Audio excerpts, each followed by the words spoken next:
ورنہ پاکستان عراق یا شام بن چکا ہوتا۔ یہ درست بات ہے، بالکل درست بات ہے۔ محمد علی جناح کی گاڑی ہسپتال پہنچنے سے قبل ایندھن ختم ہو جانے پر سڑک پر گھنٹوں کھڑی رہنے سے لے کر لیاقت علی خان کو گولی لگنے تک، محترمہ فاطمہ جناح کو غدار کہلانے سے لے کر ملک کو 1 یونٹ کر کے ایک اور تقسیم کی راہ ہموار کرنے تک، سن 1971 میں ہمیں محفوظ بناتے ہوئے ہی مشرقی پاکستان جیسے غیر ضروری حصے کو پاکستان سے الگ کرنے سے لے کر ڈالروں کے عوض امریکہ کے لیے سوویت یونین کو دشمن بنانے تک، اور ملک میں جہادی پیدا کرنے تک، نصاب میں زہر گھولنے اور ملک میں فرقہ واریت پیدا کرنے سے لے کر بلوچستان میں حقوق مانگنے والوں کو قتل کرنے تک، اور وزیرستان میں تشدد کے راستے کھولنے تک،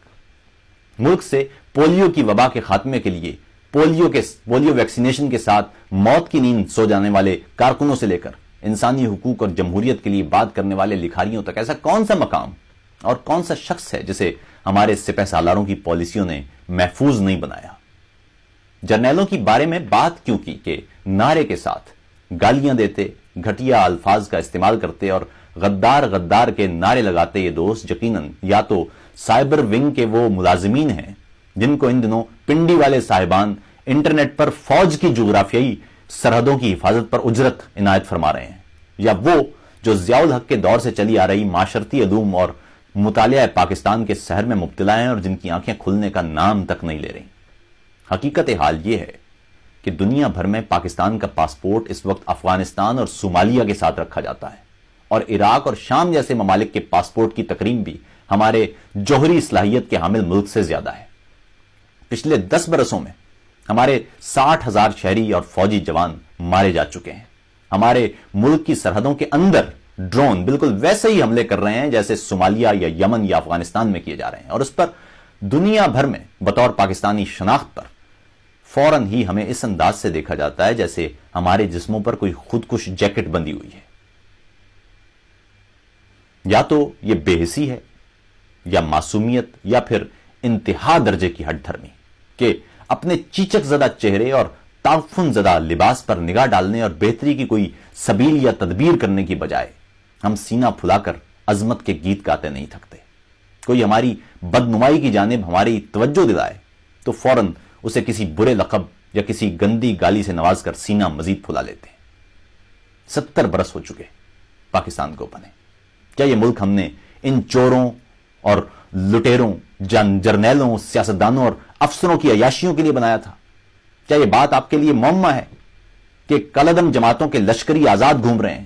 اسامہ بن لادن اور ملا عمر جیسے لوگ پاکستان میں شکار ہوتے ہیں۔ داعش کی بیعت کرنے اور علل اعلان جہادی تیار کرنے والے لال مسجد کے ملا اسلام آباد میں ڈیرے ڈالے ہوتے ہیں،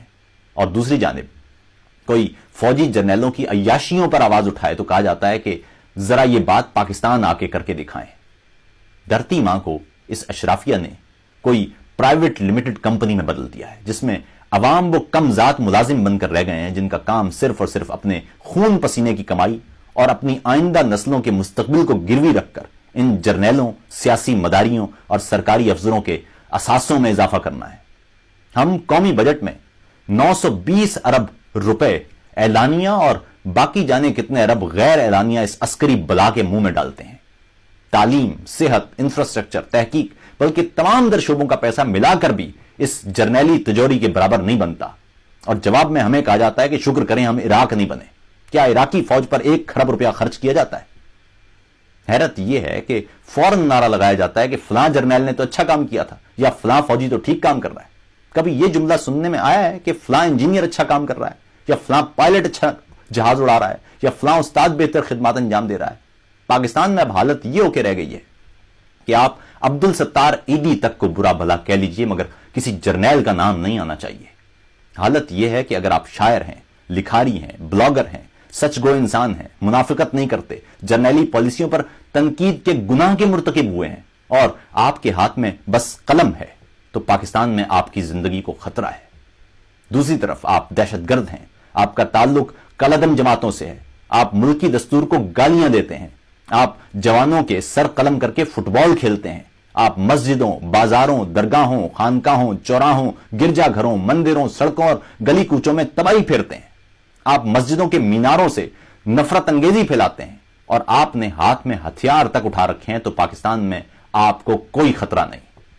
یعنی آپ ملک کا آئین توڑیں, آپ ملک میں ہر عوامی لیڈر کو غدار قرار دیں اور تاک تاک کر ہلاک تک کر دیں, آپ پاکستان کو دو لخت کریں, آپ حقوق مانگنے والوں کو گمشدہ کر دیں اور ان کی سر بریدہ لاشیں ملیں, آپ ملک میں تعلیم گاہوں کی بجائے جہادی فیکٹریاں قائم کریں, آپ ڈالر لے کر ملک کی سلامتی داؤ پر لگا دیں, آپ وردی پہن کر قوم سے تحفظ کا احساس چھین لیں, آپ قوم کے خون پسینے کی کمائی سے خریدی گئی بندوق قوم ہی پر تان لیں, آپ ہمارے بچوں کا مستقبل خطرے میں ڈال دیں, آپ ہمارے ہر بڑے دماغ, دانشور اور خیر خواہ کو اپنے سامنے نہ جھکنے پر قتل کر دیں, آپ بلوچستان سے کشمیر تک اور کشمیر سے فاٹا تک ہر گلی میں خون اور خوف کے دھبے لگا دیں, آپ فرقہ واریت پر مبنی کالعدم جماعتوں کے سروں پر اپنا ہاتھ رکھیں اور آپ ان دہشت گردوں کو اپنا اثاثہ قرار دیں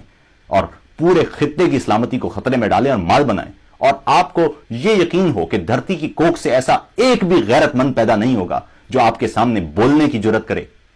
تو سمجھ لیجئے کہ آپ غلطی پر ہیں. بندوق کی طاقت پر انحصار کرنے والے قلم کی طاقت ہمیشہ کم سمجھتے ہیں, مگر کندھوں پر ستارے لگائے سینہ تان کر چلنے والوں کو یہ معلوم ہونا چاہیے کہ بندوق سے نکلی گولی تھک ہار کر آخرکار گر جاتی ہے, مگر قلم سے نکلے الفاظ وقت کی لے پر تاریخ بن جاتے ہیں. سقراط کو زہر پلانے والے کا نام کسی کو یاد نہیں, نہ یہ حکم دینے والے کا, مگر زہر پینے والا سقراط آج تک زندہ تاریخ میں موجود ہے. آج کی تاریخ لکھی جا رہی ہے کہ ہندوستان ہو کہ افغانستان, عراق ہو کہ امریکہ, روس ہو کہ چین, نائجیریا ہو کہ برطانیہ, دنیا کے کسی بھی ملک میں فوج عوام سے بالا نہیں ہے, بلکہ ان ممالک میں کسی شخص کو شاید اپنے سپہ سالار کا نام تک یاد نہ ہو, مگر ہمارے ہاں ان کے ٹھاٹ باٹی سمجھ سے بالا تر ہیں. پاکستان عراق تو انشاءاللہ نہیں بنے گا, مگر خوف یہ ہے کہ کسی روز پاکستان 15 جولائی 2016 والا ترکی نہ بن جائے, جب لوگ ملکی دستور توڑنے والوں کے ٹینکوں کے آگے لیٹ گئے تھے اور فوجیوں کو رسیوں سے باندھ کر قانون کے حوالے کیا گیا تھا. فوج اور ہر ادارے کی تعظیم اور تکریم صرف اور صرف دستور میں درج اس کے دائرے میں ہے. کوئی بھی ادارہ یا فرد اس آئین سے بالا نہیں ہے, اور اگر اس دائرے کو توڑنے کی کوشش کرے گا تو قومی مجرم ہے. پاکستان کے آئین میں اگر 62 اور 63 ہے جو سیاستدانوں پر اپلائی ہوتی ہے تو اس آئین میں 8 ہے, ورنہ پاکستان عراق یا شام بن چکا ہوتا. جی درست بات ہے, بالکل درست بات ہے. محمد علی جناح کی گاڑی ہسپتال پہنچنے سے قبل ایندھن ختم ہو جانے پر سڑک پر گھنٹوں کھڑی رہنے سے لے کر لیاقت علی خان کو گولی لگنے تک, محترمہ فاطمہ جناح کو غدار کہلانے سے لے کر ملک کو 1 یونٹ کر کے ایک اور تقسیم کی راہ ہموار کرنے تک, سن 1971 میں ہمیں محفوظ بناتے ہوئے